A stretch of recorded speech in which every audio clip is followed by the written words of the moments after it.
अस्सलाम वालेकुम फ्रेंड्स। आज की इस वीडियो के अंदर हम बात करेंगे कि हम किस तरह से एक्सेल को इस्तेमाल करते हुए अपनी अटेंडेंस शीट जो है वो तैयार कर सकते हैं। तो यहाँ पर देखें मैंने स्टूडेंट के नाम लिखे हुए हैं। अब हम क्या करेंगे कि अपने जो मंथ है उनके जितने भी दिन हैं वो यहाँ पर हम लिख लेंगे। जैसे एक मंथ में 31 डेज़ है तो यहाँ पर मैं लिख लेता हूँ 1 और उसके बाद मैं यहाँ से ड्रैग करता हूँ तो 31 तक इसको ले जाऊँगा। तो यहाँ से मैं इसको ड्रैग कर देता हूँ 31 तक। यहाँ पर ड्रैग करने के बाद देखें अब मैं क्या करता हूँ कि यहाँ पर इन सेल को मैं सिलेक्ट कर लेता हूँ कि हमारी जो अटेंडेंस शीट है उसके अंदर उसका जो भी साइज़ वगैरह है वो यहाँ से हम इसको एडजस्ट कर लेंगे। तो आप लोगों ने सबसे पहले इसको सिलेक्ट कर लेना है, तमाम सेल को सिलेक्ट करने के बाद इसको 1 तक लेकर जाना है। बाद यहाँ पर देखें मैं इनका साइज़ जो है वो यहाँ से सेट कर लेता हूँ। हमारे पास जो सेल हैं वो इस तरह से हो जाएं। उसके बाद यहाँ पर मैं जो एक मंथ के डेज़ हैं संडे मंडे ट्यूसडे वगैरह वो यहाँ पर मैं लिख लेता हूँ संडे। लिखने के बाद मैं सिंपल इसको क्या करूँगा यहाँ से ड्रैग कर दूँगा 31 तक कि वो जितने भी होंगे ऑटोमेटिकली आपके पास यहाँ पर लिखे हुए नज़र आ जाएंगे। उसके बाद मैंने क्या करना है कि यहाँ पर सबसे पहले मैं ये करता हूँ कि इनको एक बॉर्डर के अंदर लिख लेता हूँ। यहाँ पर मैं बॉर्डर जो है इसको सिलेक्ट करके और इस बॉर्डर के ऊपर क्लिक कर देता हूँ और उसके बाद यहाँ पर भी मैं क्या कर देता हूँ बॉर्डर जो है वो अटैच कर देता हूँ। चलिए उससे पहले देखें यहाँ पर हमारे पास ये एक फ्री स्पेस है तो मैं इसको किस तरह से ख़त्म करूँगा। मैं यहाँ पर सेल को सिलेक्ट करता हूँ और ऊपर लेकर जाता हूँ तो यहाँ से मैं मर्ज एंड सेंटर पे जाऊँगा तो ऑटोमेटिकली आपका जो खाली स्पेस है वो क्या हो जाएगी, ख़त्म हो जाएगी। सेम मैं इसको भी क्या करता हूँ यहाँ पर सिलेक्ट कर लेता हूँ और यहाँ पर मर्ज एंड सेंटर के ऊपर क्लिक करके इसको मर्ज कर देता हूँ। इसको मैं थोड़ा सा दरमियान में कर देता हूँ। यहाँ पर हमारे पास जो खाली जगह थी वो ख़त्म हो गई और इसको भी मैं यहाँ पर बॉर्डर के अंदर लिख देता हूँ।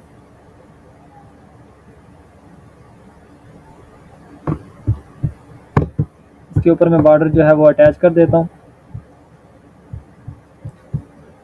इसके बाद देखें अब हमने क्या करना है, यहाँ पर जो भी हमारी जो अटेंडेंस शीट की एक लुक है वो यहाँ पर जो है विजिबल होगी, वो नज़र आ रही है। अब मैं क्या करता हूँ यहाँ पर एक सेल के अंदर लिख देता हूँ प्रेजेंट स्टूडेंट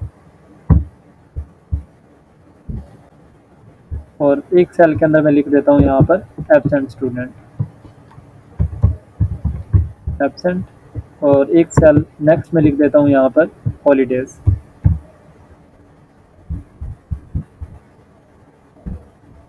अब यहाँ पर हमारे पास ये प्रेजेंट एब्सेंट के अंदर क्या डिस्प्ले होगा कि कितने स्टूडेंट इस मंथ के अंदर जो थे प्रेजेंट थे और कितने स्टूडेंट जो थे हमारे पास यहाँ पर इस सेल के अंदर एब्सेंट थे और कितनी हॉलीडेज़ इस मंथ के अंदर आई हैं वो सारी काउंट होकर हमारे पास यहाँ पर आ जाएंगी। तो यहाँ पर देखें आप लोगों ने जो इसका स्ट्रक्चर था वो बना लिया।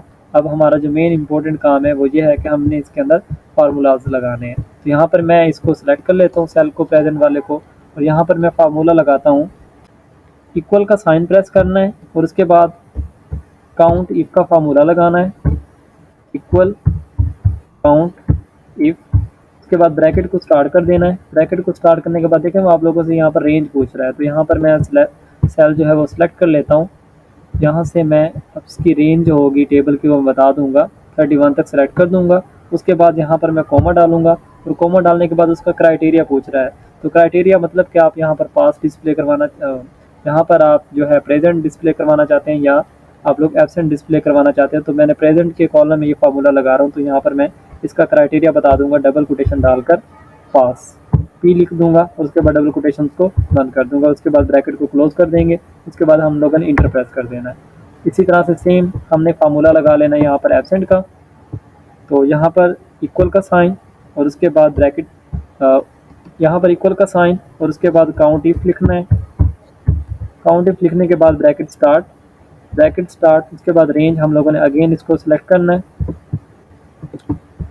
यहाँ से मैं इसकी रेंज जो है वो सिलेक्ट कर लेता हूँ जो टेबल हमने बनाया हुआ है और उसके बाद कॉमा डाल देते हैं। यहाँ पर कॉमा डालने के बाद यहाँ पर फिर उसकी वो क्राइटेरिया पूछ रहा है तो यहाँ पर मैं एब्सेंट का ए लिख देता हूँ। उसके बाद ब्रैकेट को क्लोज कर देते हैं। जैसे ब्रैकेट को क्लोज करेंगे इंटर प्रेस कर देना है और यहाँ पर भी इक्वल का साइन प्रेस करना है। उसके बाद काउंट इफ का फार्मूला लगाना है, काउंट इफ, और उसके बाद ब्रैकेट स्टार्ट, रेंज बतानी है सेम हमने, फिर वही सेल सेलेक्ट करने हैं।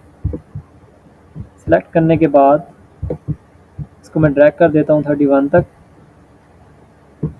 और उसके बाद यहाँ पर देखें मैं थोड़ा इसको मूव कर देता हूँ ताकि नज़र ठीक से आए। उसके बाद मैंने यहाँ पर क्राइटेरिया बताना है।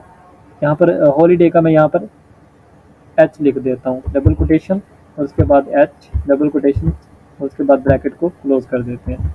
उसके बाद मैं इंटर प्रेस कर दूंगा। अब यहाँ पर देखें ये फार्मूला लगाना, एक सेल के ऊपर आपके पास फार्मूला लगा हुआ है तो मैं इसको ड्रैग करके अपने कंप्लीट टेबल के ऊपर इसका फार्मूला जो है वो अप्लाई कर देता हूँ। इसके ऊपर भी सेम मैं क्या करूँगा, यहाँ पर ड्रैग कर दूंगा इसको और सेम इसी तरह से हॉलीडे वाले को भी यहाँ पर ड्रैग कर दूंगा। अब यहाँ पर होगा क्या कि जैसे ही हम कहीं पर पी लिखेंगे तो हमारे पास वहाँ पर उसकी वैल्यू जो होगी वो काउंट हो जाएगी। सेम इसी तरह से अगर मैं यहाँ पर एब्सेंट लिखता हूँ तो सेम हमारे पास वैल्यू जो होगी काउंट होना स्टार्ट हो जाएगी। यहाँ पर डबल कोटेशंस के अंदर लिखेंगे तो हमारे पास उसका रिजल्ट जो होगा वो डिस्प्ले करेगा। तो इसके दरमियान में डबल कोटेशंस डाल देता हूँ। उसके बाद इंटर प्रेस कर देते हैं तो आप देखें यहाँ पर मैं अगर इसको रेज करके एब्सेंट लिखता हूँ तो यहाँ पर हमारे पास वैल्यू वो काउंट कर। अब लोगों के पास ये एक शीट तैयार हो गई है। अब यहाँ पर मैं क्या करता हूँ कि जो हमारे पास संडे वाला कॉलम है मैं इसको हाईलाइट कर देता हूँ। इसके अंदर मैं कोई कलर फिल कर देता हूँ। यहाँ पर सेम इसी तरह से मैं यहाँ पर भी क्या करूँगा, कोई कलर फिल कर दूंगा संडे वाले कॉलम के अंदर और यहाँ पर भी हम कलर फिल कर देते हैं। इसके बाद नेक्स्ट कलर यहाँ पर भी हम फिल कर देते हैं इसके अंदर।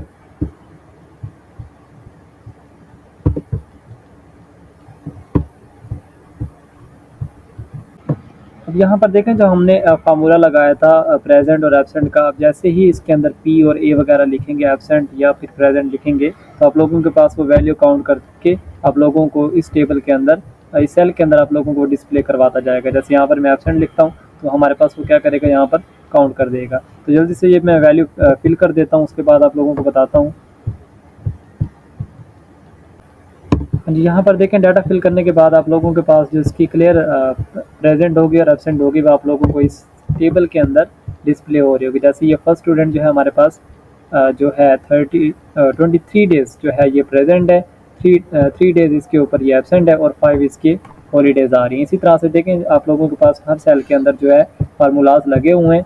आप लोग कोई भी इसके अंदर प्रेजेंट या एब्सेंट की चेंजेस वगैरह करना चाहेंगे तो ऑटोमेटिकली आपको कैलकुलेट करके यहाँ पर डिस्प्ले करवा देगा। तो यहाँ पर इस शीट को थोड़ा सा हम इसकी अपीयरेंस थोड़ी अच्छी कर लेते हैं। तो मैं इन दो सेल को यहाँ पर मर्ज कर देता हूँ। मर्ज करने के बाद यहाँ पर हम लिख देते हैं अटेंडेंस